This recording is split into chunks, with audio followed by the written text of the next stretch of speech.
Basically, we're all the artistic directors of our own lives, which is not something everybody knows, right? Like it's like you see your life through a lens and a frame, whether or not you're aware of it.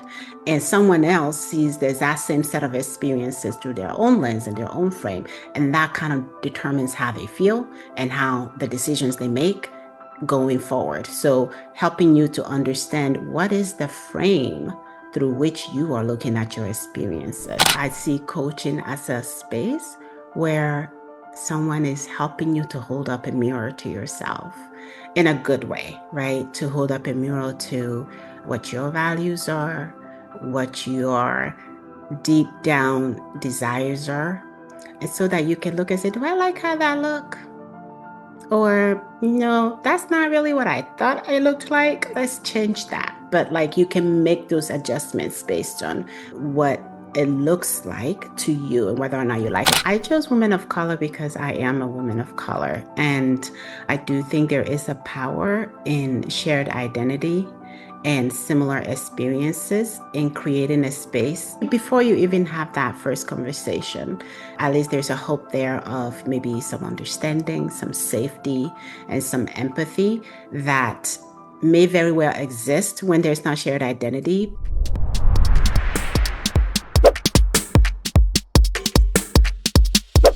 Hello, everyone, and welcome to another episode of Chatting with the Experts with Paula Okone. That's me, where I speak with women from Africa, from the Caribbean, and in the diaspora. These women are experts, they are professionals, they are successful entrepreneurs, and they share a mission, which is my mission. And that mission is to educate, to empower, and inspire women globally. Today, the title of our show, or my show, is Coaching Women Towards Wholeness, Clarity, Courage, and Next Steps. And in this inspiring conversation, certified life coach Bemene Piaro shares how her coaching practice supports women of color in reconnecting with their courage, with their agency and freedom. And she does this with or through visioning workshops and also one-on-one support. Bemene is a certified life coach and the founder of the Wholeness Center. She was born in Nigeria, raised in the United States, and has traveled to more than 20 countries, which has deepened her understanding of diverse cultures and perspectives. She also holds a master's degree in public health and certifications from the International Coach Academy and the International Coaching Federation.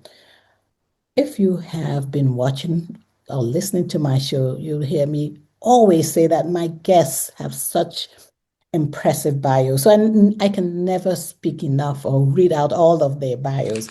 So what I'm going to do is invite her now to join me, and so she can talk a little bit more about herself before we dive into the show. So welcome to Chatting with the Experts, Bemene.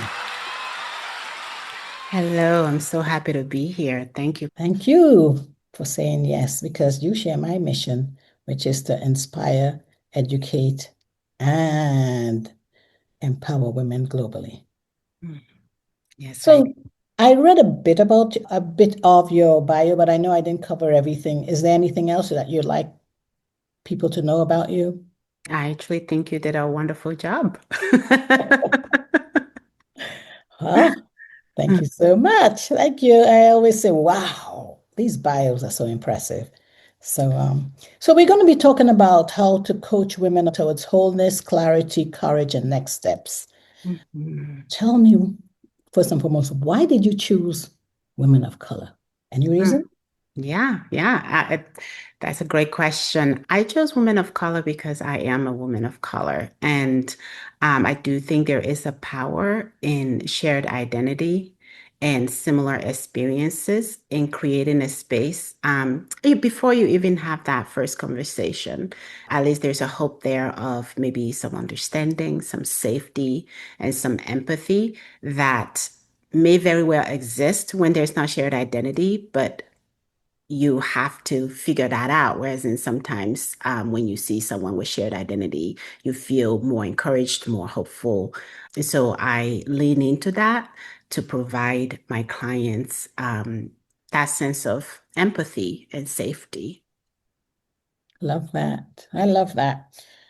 But so one of the ways that you do that, you said, is through visioning workshops, and also one-to-one, one-on-one, or one-to-one support.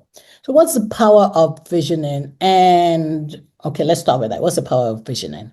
Yeah, thank you. So, visioning, what I love the most about it is that it gives us the opportunity to kind of suspend disbelief temporarily, at least, so that we can imagine, envision the reality we would really like. Um, I think sometimes we can be so limited by what we think our circumstances are or what they may very well be, what we already currently believe about ourselves, what we've been told, and we can forget what really matters to us, what we really want, and kind of lose the connection to like dreams and hopes. And so what I like about visioning and the process I take people through is like we spend time just kind of reconnecting with ourselves, getting grounded, inviting ourselves into a space of possibilities. And Mhm. then we're just like, hey, you know what? No one is denying your reality. No one is denying all the limitations that may be in place. But for now, let's just think about what you would like. Let's just think about what would be possible if all those things weren't there. And Just that's what think I of love. what you would like and what is possible if those things weren't there. Yeah. So is there a difference between visioning and reflective coaching? Mm, It's a good question. So visioning is well, they're both processes, but visioning workshops specifically is a process. When I think about reflective coaching, I think of all coaching really as reflective. Mm. I see coaching as a space where someone is helping you to hold up a mirror to yourself in a good way, right? To hold up a mirror to what your values are, what your deep down desires are. And so that you can look and say, do I like how that look? Or no, that's not really what I thought I looked like. Let's change that. But like you can make those adjustments based on what it looks like to you and whether or not you like it. So we're asking you like whatever you bring up, whatever your challenge is, well, what is important about that to you? You know, what values of yours are being impacted? What frame of reference are you looking at that through, right? So it's just helping you to really think about the you beneath the situation or the circumstances or whatever it is in a way that we can sometimes not do because we're so going all the time. So it's a space to really reconnect with who you are. So both offer that. Coaching, I think, does that in general. Visioning is really more specifically about setting your future. It's more about like envisioning the future, what you want in the future. It may lead to goal setting and action items, but first getting at it from like kind of bigger, broader picture of what you want your future to be, what you want your life to look like. I like that. I do indeed. So I know you also off camera some time back, we talked about why coaching is a transformational space and not necessarily a motivational one. Let's dig deeper into that. We Mm. believe it transforms you as opposed to motivates you. But a few minutes ago, when we talked about, when visioning, where we are looking to the future and picturing what that would be like, isn't that motivation or not necessarily? Absolutely, it is. I would say that coaching is transformational, not only motivational. So, Mhm. one way to think about it is motivation. Oftentimes, the way people deal with motivation is how do I force myself to do that thing that I think I should do or have to do, or just get it done, or just get to the next step. Whereas in coaching, it's really about helping you to understand you. helping you to understand why, helping you to understand what is getting in your way. So, if I am here to motivate you or here to be a consultant to you, and you're like, oh, I can't do this, I might be like, okay, let's figure out how we make you essentially do it, right? Like, can we come up with your to-do list? Let's put the calendar invites in place. Like, what are the tools? And this is good to help you do it. But if I'm offering you transformational coaching, you might realize that, oh, I actually didn't want to do that to begin with, right? So and so told me I needed to do that. And now I'm over here trying to make myself do that, but I don't want to do it. My body's telling me, my energy is telling me it's hard to sit here and make myself do it. I'm not excited about doing it. And so it's like, well, what are you excited about doing? What do you want to do? And so when you're like, know what you're excited about it, know what you want to do, then it might be easier to do it, right? So it's like, okay, well, so when do you want to do that? What would help you do that? And letting you come up with those answers from within yourself rather than me externally trying to get you to do anything or trying to get you to a quick fix. It's also transformation. I think really one of the key reasons it's transformational is because it's coming from within you. Mhm. And so you are more likely to do it. You're more likely to change what you need to change to get to where you want to get to, where you need to get to. And it also allows for it takes time. It's a process, it's a journey. It's not about the immediate, right? There may be some immediate results, but then a challenge may come up again. But now you're in a journey and you understand that. So the motivation is internal. It comes from within you. This is, Exactly. from the coaching, you realize that, hey, it's not an external force. It's not somebody else, but this is something I've been contemplating, and now I can see the possibilities and how I can go about and achieve that. Mhm. And so I guess that the end result is more sustainable, is more something that person Exactly. feels I can actually do because it came from within. Exactly. And you remove guilt, I think, too, right? Like when it's like, I just have to get it done, then you're beating yourself up if you didn't get it done, you're feeling guilty and you're driven by more so negative emotions versus when you allow yourself to really be with the emotions and understand what they're trying to tell you. Well, maybe it really is, maybe I do want to do this. I'm the one who want to do this, but I'm tired. Well, Mhm. okay, what do I need now? Right? Like maybe I need to rest and I will do this so much better and with so much more ease after that.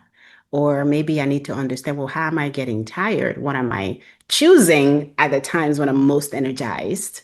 Right? Like so much comes out of just giving yourself that space to be with the emotions, to be with again what's coming up for you rather than just trying to force your way through it.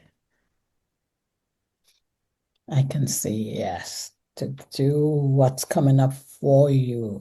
So you can there's clarity in that, understanding yourself, understanding what motivates you, understanding why you want to do what you want to do, and then going for it. Exactly. And I like the part you said, and there's no guilt because it's not, you don't feel like you're disappointing somebody because it's not external, it's internal. Hmm. Hmm. Mhm. Yeah, exactly. Yeah. So let's talk also about self-trust and agency. We talked offline again some time back about systems being inequitable Hmm. and how that sometimes leads to internalized beliefs that are not positive, that are not helpful. Sometimes they can be, like you said, when the transformation comes within yourself, then that's positive. But sometimes when we internalize beliefs about ourselves because of a system that has been in placed on us, how Hmm. do you help with that? Yeah, and I just want to be like very clear that it can really be, we're all living in systems all the time. It can really be any system. It can be the huge ones that we all know of, the isms, all of those have an impact, but it could also be just your family culture, your family tradition, your basically your environment and circumstances and experiences can lead to sometimes us holding some beliefs about ourselves that are not very empowering, right? They're very limiting. Like if you don't think you're smart enough or intelligent enough, which is most likely not true, but something led you to feel that way. Maybe you looked around at all the people that were doing something that you were doing because you were smart and none of them looked like you. And then you maybe had one instance where you didn't do as well and you thought, oh my gosh, it's because of who I am or how I look rather than, this was something challenging and I was challenged by it. Right. And so now you've taken that message and you've internalized it and you have some beliefs about yourself that are in fact not true. And we all have different circumstances like that. And so what coaching offers is the opportunity to just begin, ask yourself, right? What is it that I believe? What belief am I holding in this instance? Unknown to me, probably because I developed it a long time ago, that is making me believe that I'm this way, or I have to do this way, or like this will not work, or whatever else. Like when we don't examine our beliefs are kind of our thoughts, like what is driving us, then they just drive us. But if we take a moment to examine and it's like, well, who said that was true? Do I still believe that to be true? Can I look now over my history and look for examples of where that wasn't true? Or, you know what? Can I make the determination now that, you know what, that's not what I want? So I'm going to just do something different in the future. But first, you have to really truly understand what is happening. What is the real problem, right? Like what is what is the deep underlying thing that is causing whatever emotions that I'm having? And do I even recognize that I'm having these emotions? Or am I just looking at the outcome of it and thinking that, it's something I'm powerless against? That's food for thought because I like how you went back and said, all systems are never equal, so it doesn't really matter whether it's an external system per se or even internal in the sense, as you say, it could be family, it could be family Mhm. culture. So it could be most families are, nuclear mother, father, and children, and then extended family. And so those family cultures come into play because typically the child is impacted by, the environment in which they are in. Mhm. And that, as you rightfully pointed out, can lead to these internalized beliefs, which may not be healthy or may be healthy, but Mhm. or sometimes are healthy, but when put in another environment, they're not healthy there. Exactly. Oh, Exactly. Exactly. And what you maybe even believe is true about like whatever category you belong in, right? Like what you think, oh, Nigerians do this, or whatever else. Well, that could have come from a lot of different places, right? Maybe it came from media, or maybe it really came from somebody said that to you who is well-meaning, right? But what if that's not what you want to do, right? So, yeah, so it's there are many things like that, like you said, they may not inherently be bad when examined, right? Like you can take some encouragement from it, right? Like you can learn something from it. And there can be very many positive things about it once you again examine it and determine, okay, well, how does this actually work for me in this context? And if it's no longer serving me, I'm gonna let it go. It doesn't serve me. It's not true anymore, even if it was true at some point. And then we're gonna move on. yeah, yeah, yeah. That sometimes takes some help. Sometimes it takes a lot of maturity to realize that, yes, this was true within this space, but now I'm outside this space. It no longer, it's not that it's not true, but just within this other space, it's no longer true. It Hmm. takes maturity. It Yeah. takes sometimes guidance. It takes sometimes, as you said, coaching. It takes examining yourself and asking yourself, what do you really want? Hmm. Exactly. Mhm. And sometimes we're not even asked that. We're not always getting asked, what do we want? And we don't always ask ourselves, what do we want? It takes some processing. I mean, asking yourself that question can also be unsettling because you may not want the answer that you hear bubbling up inside of yourself, and you're like, really? Yeah, yeah, like that's gonna be work. I don't know. Am Am I ready for that? I ready for that? That's so true. So true. So true. So I know that you have a holistic coaching practice, and you mentioned a tool that you use. FlipIt is, I think, one of the tools you mentioned offline. Tell us more about that. Absolutely. So I appreciate your framing of it as a holistic coaching practice because a tool is just as a tool, and there are many wonderful tools in coaching for different purposes. The Flip It framework came through the International Coaching Academy, which is where I got my certification. And what I really appreciate about it, so essentially a set of images, values, feelings, cards, and a process that basically allows the coachee, the person getting coached, to go through a process of being able to really define their challenge that they're experiencing, being able to truly understand the challenge so that the next steps kind of flow naturally for them. And it takes you through a really creative way of defining that challenge and teaches people basically we're all the artistic directors of our own lives, which is not something everybody knows, right? Like it's like you see your life through a lens and a frame, whether or not you're aware of it.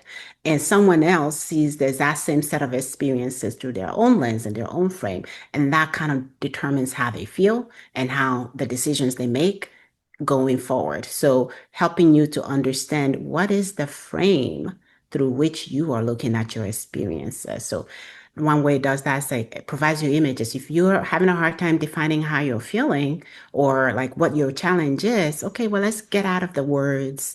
Let's get out of our head. Here's a set of images. Does one of them kind of help? Does it reflect where you are and what you're feeling right now? And if not, what image comes to mind for you for, whatever this challenge is, how you're feeling? And that kind of gets people out of their own head and just kind of more connected again with the creativity. Like it's a little bit externalizing. So it can be a process for people who are maybe not as great with um, using words to define and talk about their experiences. So then we move from that to, okay, well, what does this image mean for you? What feelings does it bring up? And we can give you a set of feelings if you're somebody who's having a hard time to look at and react and be like, oh, I feel that way, I feel that way. Or maybe now that I see that, I think I'm feeling this way. And moving from that, we go into, okay, so are there some values maybe that you hold that are getting impacted in this situation? Because sometimes when we have negative feelings, it's because some deeply held belief or value of ours is being impacted, even if we're not aware, like something we believe to be true, or the way we think people should behave, or whatever, or we should behave, or whatever in a certain situation isn't being is not being met, but we're not always aware that that's happening. We think it's the other person, we think it's the circumstances, but it's like, why do those circumstances and that person impact you in this way? So again, there's a list, and you can always go, that's not my list, but here's one that I come up with as a result. And the very best part is you get to look at, well, what lens are you looking at this through? Because you can have lenses that are empowering, right? Like you can have lenses that are like optimistic, that, are confident, that are curious, or you can have ones that are like fearful and limiting towards yourself. And so it's like, well, what lens are you looking at? And how is that impacting how you go about this situation and how you react to people and how people react to you? And then why I like this particular tool is this last part. It's like, okay, are you ready to try on a different lens, right? Like, what is the opposite of this? And if you try that on and we're just talking about it, you're like, that's not quite right, let's try in another lens. Like this is a safe space where you could imagine what is a different way that I could be other than the way that I'm being now and find one that excites you and you just get to try it on. It's like a playful way of being about making the shift and the change that you need. Awesome. That's neat. That's a really very holistic because you started out by saying it can be very helpful to people who find it very hard to express themselves verbally for whatever reason. It could, I mean, for whatever reason. Yeah. And it gives them a chance to try on, or look at things. I almost said try on because I was thinking about that, like trying on different hats or looking at it through different, as you say, lenses and understanding, okay, you may be looking at it in this lens, a fearful lens, but if you consider it in, more cheerful or, gleeful or playful, Mhm. hmm, look at it, I like that. I Mhm. like that. And it's not limited to, well, to a certain age group of people. I mean, I assume it's probably for adults, or can you have a 5-year-old? Because I'm just thinking, like, even just Mm. developmentally, a 5-year-old may not be able to express Yeah, themselves as, yeah, yeah, in the same way. And yeah.